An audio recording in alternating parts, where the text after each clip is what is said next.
There you go. Mohamed, congratulations on the win. Just over here at the front. I forgot my glasses. Just over here. Obvious question. You wanted to fight on International Fight Week. Are those plans on hold now with how your knee is doing? Hopefully, gonna do MRI scan.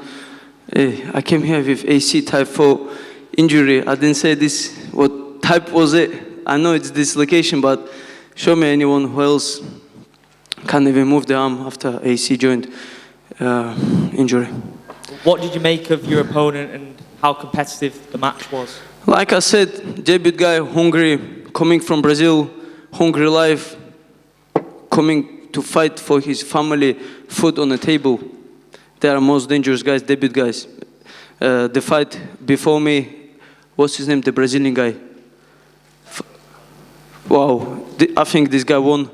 He's hungry, and that's why debut guys are always dangerous. You see me on my debut, that's how hungry these guys.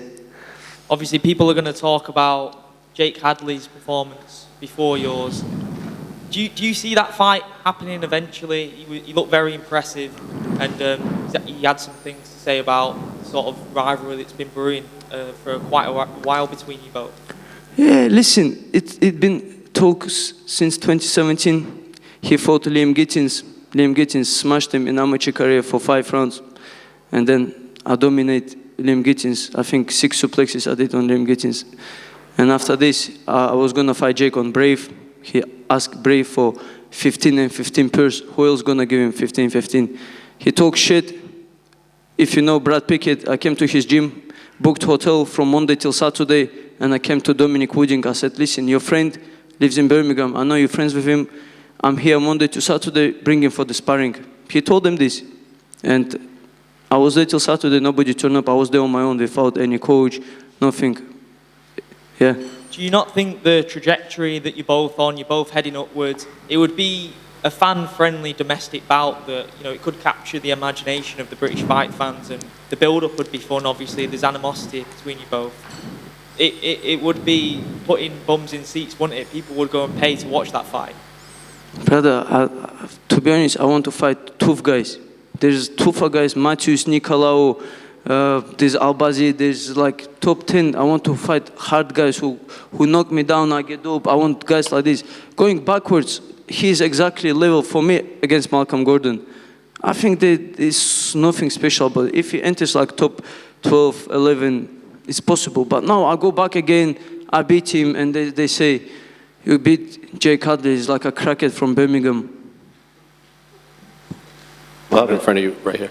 When he had you in that knee bar, I think you said you could hear it cracking in there. So what was going through your mind when that was locked on?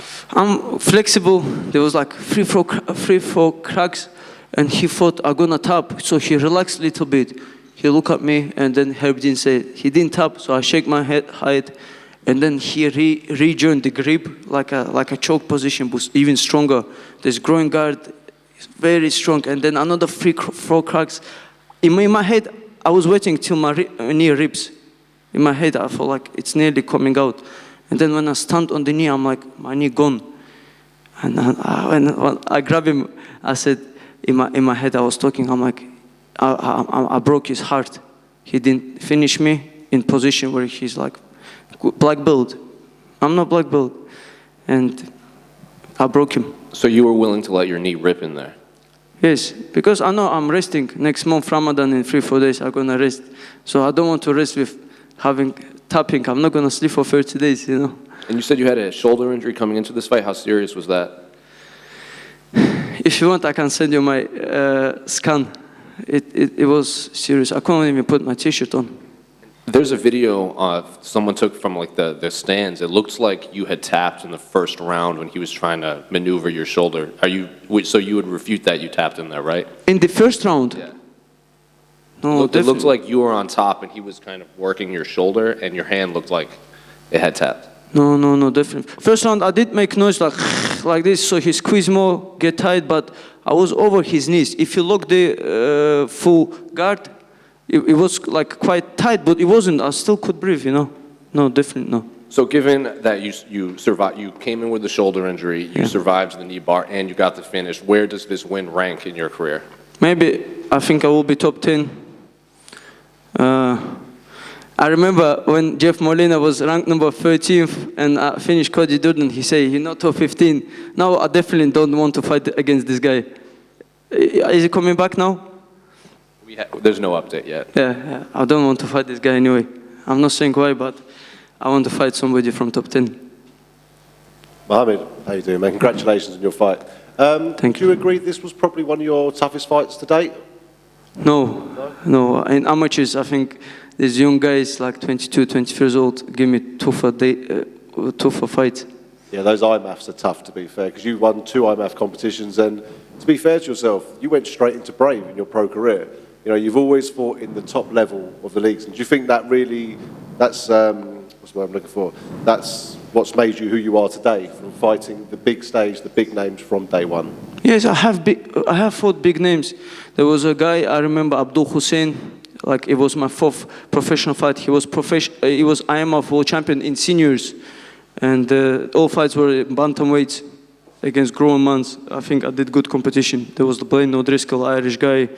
There's some tough competition I've gone past, and I think every opponent dangerous some way, because I'm undefeated. They're coming to take my head off. And so you're in the UFC, undefeated in the UFC, which is always nice to hear. Obviously, of course, you're fighting in the biggest organisation in the world. You definitely found your home here now. This is where you're staying. This is where you're going to win your belt. Most relaxed I ever been in this fight week.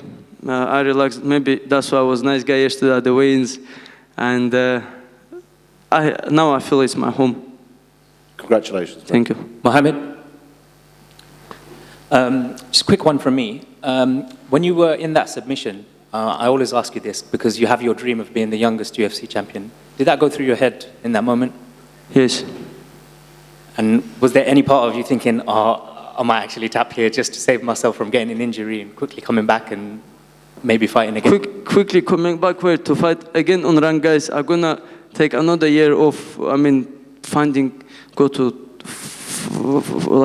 fight good guys to get close to the title. So you tap, it takes you back. You win. I'm already going forward now. Yeah, of course, but we'll see how, hopefully your knee is okay and you are able to fight again quite quickly, but hopefully you do get some rest as well, like you said, in Ramadan. Someone else that you've had a bit of beef with recently over the last couple of months, I've seen on social media, is Amir Albazi. I think he's got a fight booked with Kai Kara France. How do you see that fight going? I think Kai Kara France will finish him. And if my knee is good, I already said to my team, I want to be back up for this fight. Congratulations today. Thank you. Mohamed, just down here. You said before this fight that you had problems with a lot of guys turning you down. Do you feel that there's going to be a problem going forward for you? I hope no. I hope they see this, like sometimes I'm in bad situation. They think I'm weak guy. It's okay. I hope I won't find problems to find the opponent. And in terms of top 15, top 10, what are the kind of names that you would hope would accept to fight with you next? All names. To be honest, I said to my manager, I said, when I see Tim Elliott booked for June event, I said, why they didn't book me? Well, I want to fight Tim Elliott. I think he's ex-contender, good name to beat. And he's a cool guy too. And he's the only guy who said, I would love to fight Mokaev when he were injured. And I said, when you recover, we'll fight. And then I see he's much top. And you said before that you would sell more tickets than Brandon Moreno and Figueiredo in terms of when you get there to the title. Well, what do you see for your future and your progression so far? I didn't mean like disrespect Brandon Moreno. I think he's a legend. Got kicked out from UFC. 90% of the fight is not coming back. This guy got a heart. Good guy too. Nothing. I don't say anything bad about this guy. I respect him a lot, you know. But I think I'm not gonna like sell more tickets way than I meant it. I mean, like I'm gonna be there at the top 2 because I'm young. I'm hungry. I will be undefeated at that stage, and a lot of people will come and support me. Who do you think will be holding the title when you finally get there? To be honest, I think Pantoja maybe, or Matheus Nicola. These are two top guys, I believe, challenge in the division. Thank you. Mohammed, just how beneficial do you think it was to go through a fight like that while you are still young, as opposed to maybe further down the line? Sorry, brother, no understand. How beneficial do you feel it was to go through a fight like that, where you had to come through a little bit of adversity while you are still young in your career? Challenge, like when I came here as a refugee, I think it was more difficult than giving my knee to Jafel Filho. I think it was more difficult. So everyone here, you guys too have challenge in your life. In some part, we go through. You went through something. That's why you're sitting here at the top organization. I went through something. So we're all going through the challenge. If you want to be great, you have to go through the challenge, and then it's gonna taste better. Just really quickly, Mohammed, Yeah. to your right again, sorry. I think you said apart from Rustam Khabilov, your favorite fighter is John Jones, and you think he's the greatest of all time?